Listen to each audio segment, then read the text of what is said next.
श्री जी, 26 दिन बीत गए। अब भी मन बार बार संसार के पुराने भ्रमों में भाग जाना चाहता है। इस भागने वाली वृत्ति को पूरी तरह विराम कैसे दूं? हमारे वार्षिक आध्यात्मिक साधना का तीसरा चरण चल रहा है। मार्च का महीना है और इस महीने हमें भय, इच्छाओं का केवल सामना करना है, केवल देखना है। और इस संदर्भ में साधकों ने बहुत सारे प्रश्न पूछे हैं। मैं केवल 10 प्रश्न को आपके सामने लाना चाह रहा हूं ताकि आपकी भी साधना सुचारू रूप से चले और यह पूरे जगत की जो सत्य है वह उजागर हो पाए। पहला प्रश्न है, श्री जी, 26 दिनों से मैं अपने भीतर के डर और लोभ को देख रहा हूं, पर यह भय समाप्त होने के बजाय और अधिक सघन क्यों होता जा रहा है? हे मेरे प्रिय साधक, आपकी साधना सुचारू रूप से चल रही है। यह भय मिटने के पहले का अंतिम छटपटाहट है। इसमें उस गहरे और उस सघन अंधेरे को महसूस कीजिए। जानते हैं, अब आप उस भय का सामना आमने सामने कर रहे हैं। अब डर नहीं है, उसके नग्न स्वरूप को आप देख रहे हैं। आपको यह महसूस हो रहा है कि यह भय जो है कितना अंधेरा में था।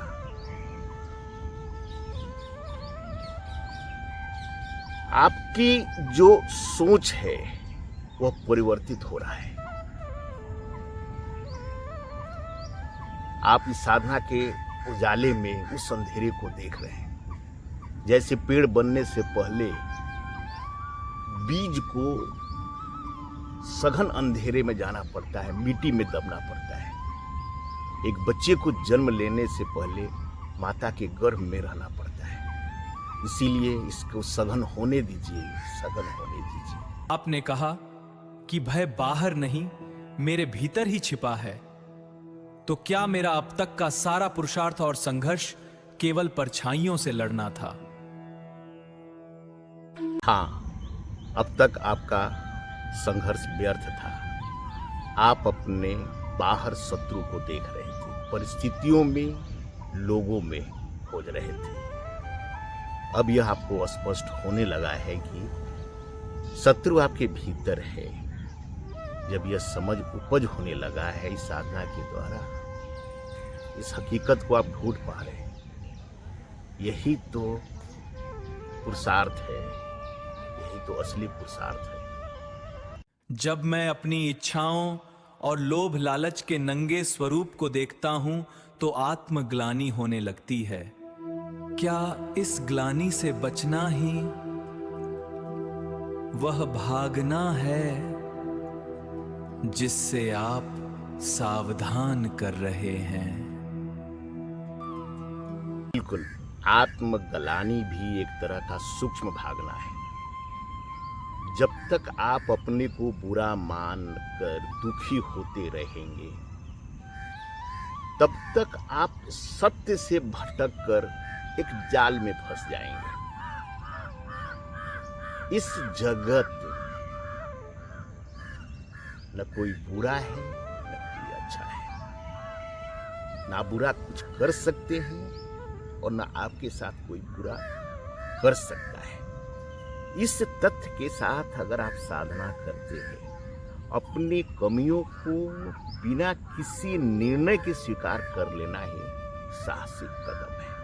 क्या केवल ठहरकर देखने मात्र से मेरे भीतर के ये पुराने भ्रम और स्कार मिट सकते हैं, या इसके लिए मुझे कोई और विशेष चेष्टा करनी होगी? जी हाँ, केवल देखना ही सबसे बड़ी साधना है। जिस प्रकार आप कोई दिया लेकर अंधेरे कमरे में जाते हैं, तो अंधेरा उस प्रकाश से, उस दिए से लड़ता नहीं है, वह स्वतः विलीन हो जाता है। इसलिए चेष्टा करना छोड़ दें। इस साधना का प्रकाश से वह जो आपकी चेष्टा करने की वृत्ति है वह समाप्त हो जाएगी। चेष्टा करना भी एक अहंकार है।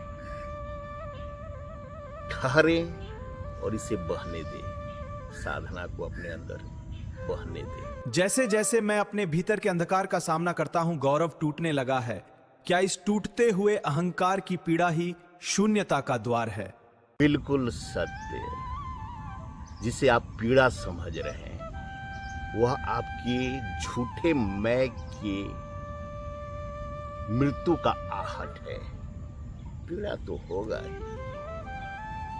आपने जिस मैं का महल खड़ा कर रखा था वह अब गिर रहा है, और जब गिरेगा तो शून्यता तो पैदा होगी ही। यह शून्य का द्वार है। ये साधना के द्वारा आप उस गुफा में प्रवेश कर रहे हैं जहां से निकलने के बाद केवल आपको आनंद आनंद परम आनंद ही होगा, परम आनंद ही होगा। लोभ और लालच अब सूक्ष्म होकर साधना में सफलता पाने की इच्छा बन गए हैं। इस नए और पवित्र दिखने वाले लालच का सामना मैं कैसे करूं? यह साधना का एक बड़ा ही सूक्ष्म पड़ाव है। साधना में सफल होना या सिद्धि प्राप्त करना का लालच भी एक तरह की इच्छा है। इसे बचने की कोशिश मत कीजिए। इसको केवल एक साक्षी भाव से देखिए। साक्षी भाव से देखते देखते यह भी विलीन हो जाएगा, यह भी विलीन हो जाएगा। वास्तव में कुछ नहीं होने की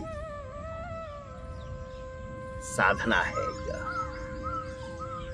कुछ नहीं होने की दिशा में साहसिक कदम आपने उठा दिया है। देखने वाला कभी कुछ नहीं होता है, वह केवल होता है। आपने बताया कि भागना रुकने पर भय प्रेम में बदल जाता है। मेरे भीतर अभी केवल द्वंद्व और बेचैनी है। इस रेगिस्तान में प्रेम का फूल कब खिलेगा? आपके जीवन में, आपके जीवन के रेगिस्तान में फूल अवश्य खिलेगा, और वह भी सुगंधित फूल खिलेगा। आपने उस बारिश की तैयारी कर ली है। जब तक हम द्वंद्व और बेचैनी से लड़ते रहेंगे, जब तक हमारे अंदर यह रहेगा, तब तक आपके रेगिस्तान में बारिश नहीं होगी, क्योंकि आपने छतरी लगा के बैठे हुए हैं। और जैसे ही आप इस द्वंद्व से और बेचैनी से बाहर निकलेंगे, आपके जीवन में केवल आनंद आनंद परम आनंद ही होगा, परम आनंद ही होगा। जैसे तपती भूमि पर बारिश होती है ना, तो वहाँ सुगंध पैदा हो जाती है। उसी तरह आपके रेगिस्तान में बारिश होगी। इसकी इच्छा मत कीजिए। इच्छा कीजिएगा फिर आप उस द्वंद्व में फंस के रह जाइएगा। कब पैदा होगी? बस जो है जैसा है उसी सत्य को स्वीकार कीजिए। आपके जीवन में बारिश होगी, आनंद की बारिश होगी। यह कोई बाहर की वस्तु नहीं है। प्रेम और आनंद बाहर की वस्तु नहीं है। जैसे यह समाप्त होगा द्वंद्व बेचैनी, वह स्वतः प्रकट होने लगता है। जैसे प्रकाश आते ही अंधेरा छट जाता है।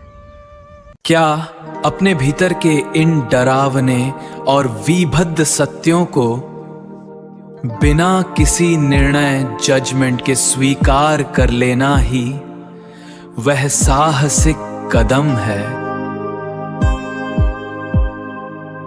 जिसे आप आत्म परिवर्तन कह रहे हैं? बिल्कुल यह साहसिक कदम है, परंतु एक बात का ख्याल रखिए। जैसे आप इसे साहसिक कदम मानने लगेंगे तो यह अहंकार का रूप ले लेता है, और फिर आप अपने जीवन में द्वंद्व और बेचैनी में भटक जाते हैं। केवल साधना कीजिए, उस गहन और सघन साधना में डूबिए। स्वतः यह प्रकट होने लगेगा कि वह क्या है। यह तो हर इंसान को अलग अलग ही मिलेगा। साधना की इस गहराई में मुझे ऐसा महसूस होता है जैसे मैं मिट रहा हूं। क्या मैं कुछ नहीं हूं कि इस बोध को स्वीकार करना ही सामना की पराकाष्ठा है? जी हाँ, यही तो इस साधना का मूल मंत्र है। मैं कुछ हूं से मैं कुछ नहीं हूं और फिर मैं ही कुछ हूं। यही इस वार्षिक साधना का मूल मंत्र है और मूल उद्देश्य है। आप सही दिशा में जा रहे हैं। आपने गीत सुना होगा, गाने में कहा जा रहा है कि कौन कहता है कि मौत आएगी तो मैं मर ही जाऊंगा। मैं तो दरिया हूं, सागर में मिल जाऊंगा। तो आप तो सागर में मिलने की तैयारी कर रहे हैं, संपूर्ण बनने की तैयारी कर रहे हैं। दीश्री जी, 26 दिन बीत गए, अब भी मन बार बार संसार के पुराने भ्रमों में भाग जाना चाहता है। इस भागने वाली वृत्ति को पूरी तरह विराम कैसे दूं? पूरी तरह विराम कैसे दूं? पकड़ा हुआ चोर कभी चोरी नहीं करता है। इसलिए मन जब भागने लगे ना तो उसके बैठकर देखने लगिए, विचार करने लगिए। भाग रहा है, देखिए। जब आप देखेंगे तो भागना बंद कर देगा। हमें अपने जीवन में कुछ न पकड़ना है न कुछ छोड़ना है। केवल साक्षी भाव से देखिए, साक्षी भाव से देखिए। आपकी साधना पूर्ण होगी।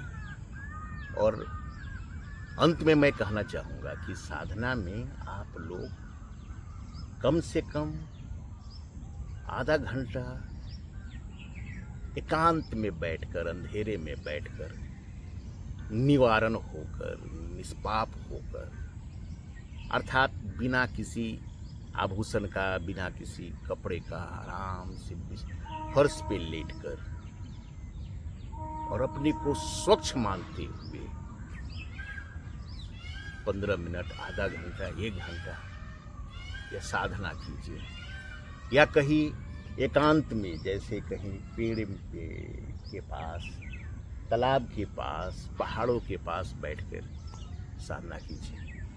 यह साधना आपको आपके जीवन के उस परम लक्ष्य की ओर ले जा रहा है और ले भी जो मिटने को तैयार है वही तो सब कुछ बनने का अधिकारी है।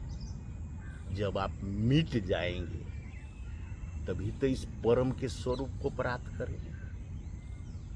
इस साधना की सफल होने की शुभकामना के साथ मैं आशा करता हूं कि आपकी साधना आपके जीवन को परिवर्तित कर देगी। जो है वही परम है